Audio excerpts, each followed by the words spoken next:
Olá, está no ar o programa Conexão pela Rede Evangelizar de televisão. Você que nos assiste de Maringá e região, nos acompanha pela TV Terceiro Milênio. E você que nos assiste de Curitiba e região, nos acompanha pela Rede Evangelizar. Hoje vamos falar de um tema muito polêmico, a PEC das domésticas, que hoje já é a Emenda Constitucional 72 de 2003. Nós temos duas situações. De um lado, os patrões pensando nos gastos extras, e tentando se virar para ver como que vai dar conta dessa situação. E de um outro lado, as domésticas que terão direitos adquiridos, mas também terão mais deveres a cumprir. Para falar sobre esse tema que está muito polêmico, sempre tratado na mídia e também dúvidas que não param de surgir, nós convidamos a pós-doutora em Direito do Trabalho pela Universidade de Lisboa, Leda Maria Messias da Silva. Tudo bom, doutora Leda? Tudo bem, e você? Tudo bom, muito bom te receber, você vir conversar com a gente, que é algo muito atual, digamos assim, a menos... Imagina, a gente que agradece. Acabou de ser aprovada, foi votada no final do mês de março, 26 de março, e 2 de abril foi aprovada e já está tudo acontecendo. A partir do momento que é publicada, ela já passa a valer, né? Sim, a partir da publicação já passou a valer, não em todos os direitos. Tem 7 direitos que dependem de regulamentação. Que está para ser regulamentado, né? Exato. Segundo o ministro do Trabalho e Emprego, Manuel Dias, ele afirmou que essa regulamentação deve vir antes do prazo de 90 dias, né? Provavelmente. Então, parece, então, uma necessidade social, né? É isso que vocês avaliam? É, exatamente. É importante esses direitos conquistados pela empregada doméstica, principalmente em relação ao FGTS, entendo que e o seguro-desemprego. Apenas eu acrescentaria o seguinte, que de fato essa regulamentação, ela tem que ser bem feita, certo, Fernanda, porque o empregado doméstico, como ele foi equiparado pela Emenda Constitucional, agora Emenda Constitucional 72, ao empregado urbano e rural, tal qual o urbano e tal qual o rural tem certas peculiaridades dentro da função doméstica. Certo. Nós temos que lembrar que o ambiente de trabalho do doméstico é no âmbito familiar e sem fins lucrativos. Certo. Então, nós não podemos comparar uma empresa. Correto. Por exemplo, a questão das horas extras que já foi deferido.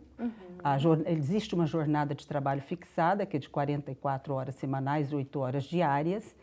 E, de fato, tem gerado muita polêmica, porque as próprias empregadas, isso aí eu tenho observado depois dessa aprovação, elas não gostam desse intervalo de 1 hora ou 2 horas. Do porque almoço, aquelas empregadas que trabalham mais de 6 horas têm direito a pelo menos 1 hora de intervalo para o almoço, para descanso e almoço. As que trabalham entre 4 e 6 horas, de 15 minutos. Normalmente o empregador doméstico está dando 1 hora de intervalo, mas pode dar 2 também. Certo. E as empregadas ficam esse tempo, 1 hora, é o caso da minha empregada, ela mesma disse, eu não gosto, e minhas colegas também que eu encontro no ônibus não gostam, tem um monte de trabalho para fazer, e tem que ficar parado 1 hora. Eu falo, mas essa é a regra por enquanto.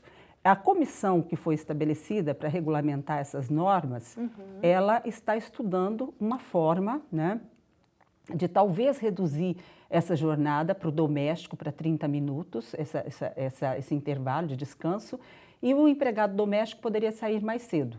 Certo. Penso que isso é mais consentâneo com a realidade da função. Isso não tira direitos do empregado doméstico, porque tem funções, por exemplo, quem tem jornada externa não tem controle de jornada. Certo, não é? com certeza. Então, cargos de confiança, por exemplo, também. E mesmo o rural, agora falando do rural, isso para o urbano, o rural tem jornadas noturnas diferenciadas, porque o trabalho é diferenciado. Então, veja só, Fernanda, não é possível equiparar, nós falamos do direito, não dá para igualar os desiguais, porque senão você acaba sendo injusto. Então, de fato, eu penso que tem que regulamentar essas normas de tal forma que nem o empregado, nem o empregador seja prejudicado. Perdendo, né? Exatamente, como em outras funções. Porque pode gerar, de fato, algumas impropriedades para quem, por exemplo, dorme no emprego. Outra coisa, numa empresa, no intervalo de almoço, o empregado vai embora para a casa dele, faz o que ele quiser, ou traz a marmita, enfim. A doméstica, ela está ali dentro, a dinâmica do trabalho é diferente. Na hora do almoço Ela tá fala no telefone, né? às vezes, né, ela para. E aí? E a empregadora doméstica, a empregadora sai pela manhã, como que ela vai fazer esse controle da jornada do empregado doméstico? É difícil. Veja que essas são coisas, reflexões que nós fazemos. Vou adotar um livro-ponto. Foi isso que eu fiz, inclusive, com a minha empregada. Adotei um livro-ponto. Ela tem muita dificuldade para anotar o livro.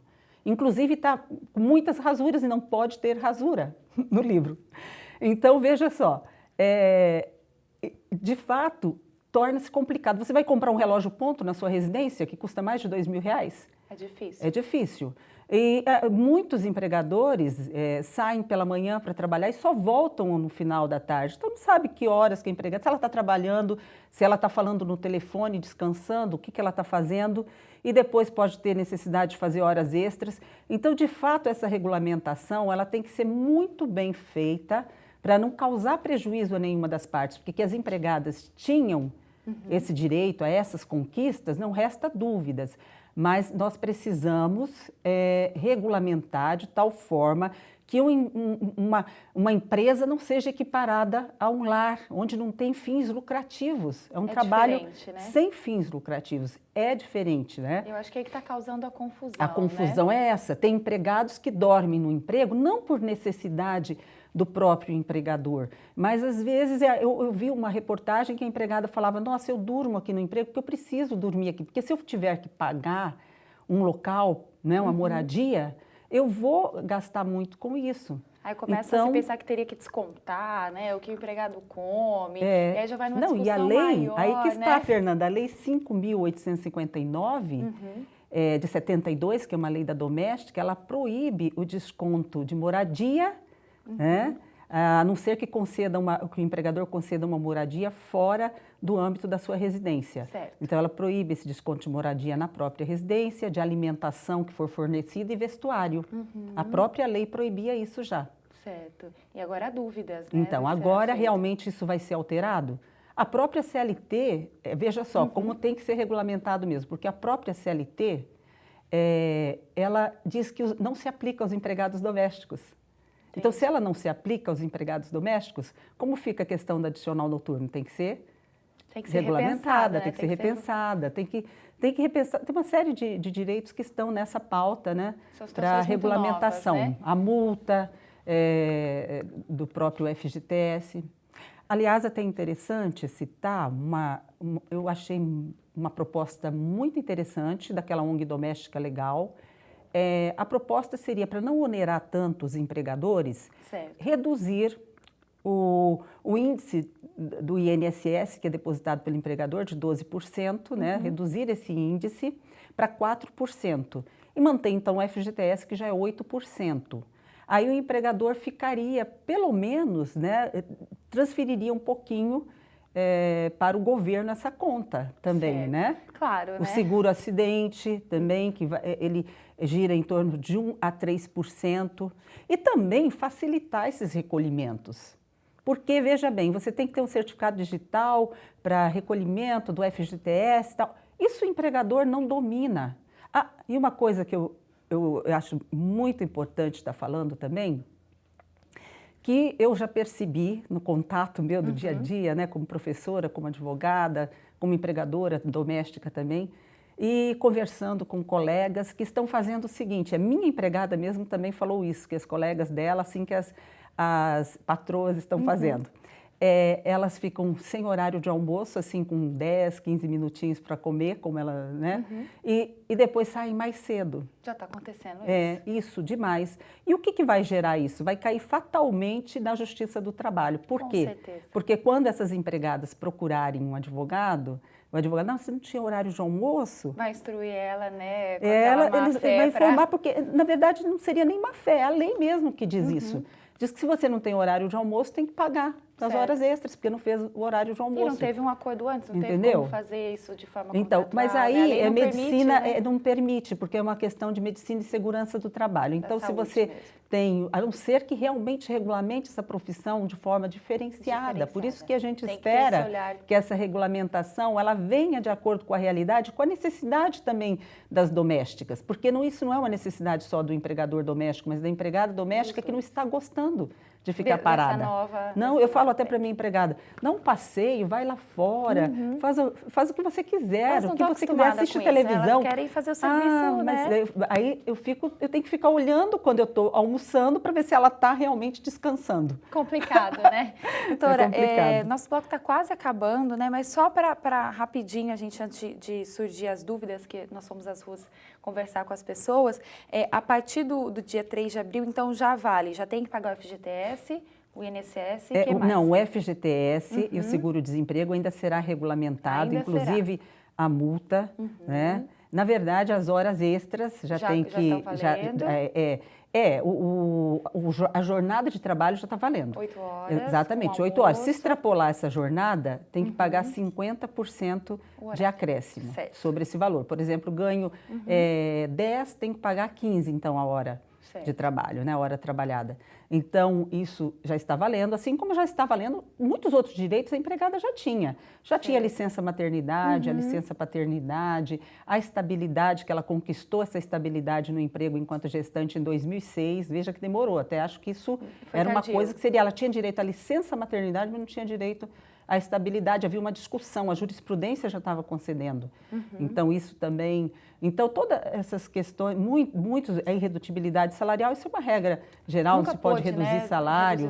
Exatamente. Então, essas questões todas já estavam valendo. Agora, salário família vai ter que regulamentar, auxílio creche, o adicional noturno, as horas extras em relação a essas questões principalmente daquele que dorme no emprego, como que vai ficar essa questão, já estão discutindo essa questão do intervalo que eu te falei também, né? Muita coisa a ser pensada, né? Muita coisa a ser pensada. O seguro-desemprego e o FGTS também, porque essa multa será de 40% para o empregador? Há um estudo de que a multa deveria ser de 10%, por conta justamente de gerar muitas rescisões no contrato de trabalho. Já tem empregados que foram demitidas. Como é que vamos fazer para, principalmente, manter os empregos? Porque... O que acontece? De repente, tem empregadores que já estão demitindo as empregadas domésticas e admitindo diaristas. Porque o TST entende que 2 vezes por semana, esse é o entendimento dominante, não tem vínculo empregatício. Perfeito. 3 vezes por semana tem vínculo empregatício. Então, o que os empregadores fazem? Contratam uma diarista para trabalhar 2 e uma outra para trabalhar 1. Ou 2, 1 ou 2, tanto faz. Para poder então, isso realmente é uma situação que acaba gerando... E interessante, sabe o que é também citar, Fernando? Que é a questão do banco de horas. O banco de horas ele só pode ser estabelecido via acordo ou convenção coletiva. O que seria o banco de horas? Seria um dia que a sua empregada sai mais cedo, ela compensa com outro que sai mais tarde e sabe que... né? Só que isso hoje você só pode fazer se for dentro da mesma semana. Certo. Num contrato específico, um acordo específico entre o empregado e o empregador. Certo. E dentro, por escrito, e dentro da mesma semana, para não ultrapassar a jornada de 44 horas semanais. Não pode ultrapassar. Para você usar o banco de horas integral, você teria que ter acordo ou convenção coletiva. Isso exige sindicato, que quase não existe. Não existe na área das domésticas. Nossa, muitas questões, doutora. Nosso primeiro bloco passou voando, a gente volta daqui a pouquinho. Ela vai responder mais dúvidas das pessoas que perguntaram para a gente nas ruas. Até daqui a pouquinho.